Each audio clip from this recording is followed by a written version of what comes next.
So while I agree with you that when you look at white America, it's silly to say that the majority of white Americans are actively trying to prevent you from getting to where you want to be. I'm East Indian, and I have definitely experienced some racism, but I never felt as though it keeps Indians from succeeding. So I do think there's a cultural component that supersedes the color of your skin. But I also think that it's naive to say that it just so happens that the same minority groups that have been historically oppressed happen to have cultures that are less conducive to success. I believe that environment can create culture.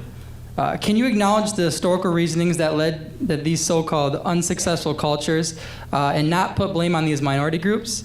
I know that in your heart, I don't think you're a racist person, but in my opinion, to blame people for their failure, for their cultural failures, without taking into consideration historical, the history in general, conceals a lack of empathy and sort of hints at racism. Okay, so I'll fight back on the last point that there's anything to do with empathy or racism here, but I fully agree with you. Like 100, not like 90%, like 100%. I think that bad cultures are generally the result of bad things that have happened in the past or bad modes of thought that have prevailed over time. So, for example, there's a great book by Thomas Sowell called Black Rednecks and White Liberals, and that book essentially suggests that a lot of the pathologies that exist about single motherhood, for example, in the black community, or high rates of violence, are actually outgrowths of a slave and post-slave culture that was imposed by a white society that didn't bother with policing, that didn't care about inculcating morals or virtues in slaves. Obviously, they actually actively fought against it because they didn't want that to happen.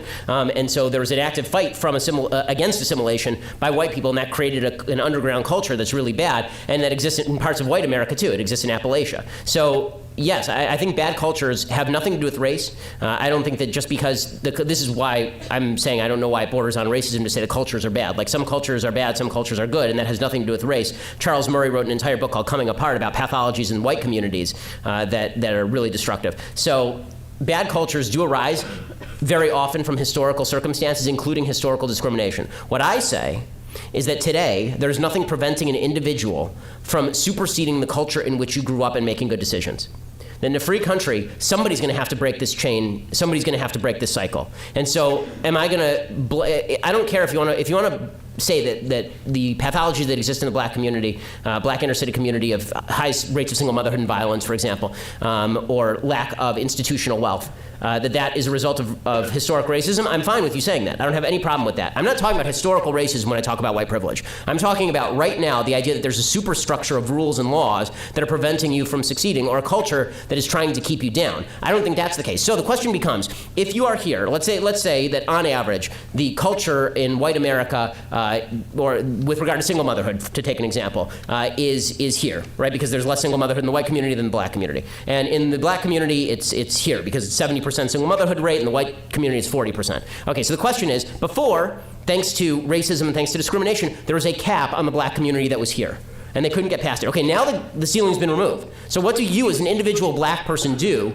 to change your life? And I don't think it's helpful, and in fact, I think it's actually quite hurtful, to spend an enormous amount of time talking about the legacy of discrimination and racism instead of talking about what can you do right now to fix your problem. You know, this is a general issue that I have in all of my relationships. When my wife comes to me and she says, there's a problem in my life, before we even have the conversation, I say to her, is this a listening conversation, or is this a you want me to fix it conversation? And I think that when it comes to politics, there should be far fewer listening conversations, like I want you to tell me about all the crap that's happened to you, because I don't care. I mean, I care, but it doesn't. But now the question is, what you going to do? Right? That's a much more important conversation, because we only have 5 minutes together. Is that 5 minutes going to be spent on all the terrible things that happened, which I fully agree with, that I would have fought if I were there, but I wasn't? Right? Are we going to spend 5 minutes talking about all the terrible things that happened to blacks and Jews and gays and women and Hispanics in the United States? Or are we going to talk about right now what you can do to succeed? Because I don't think that the rules are holding you back.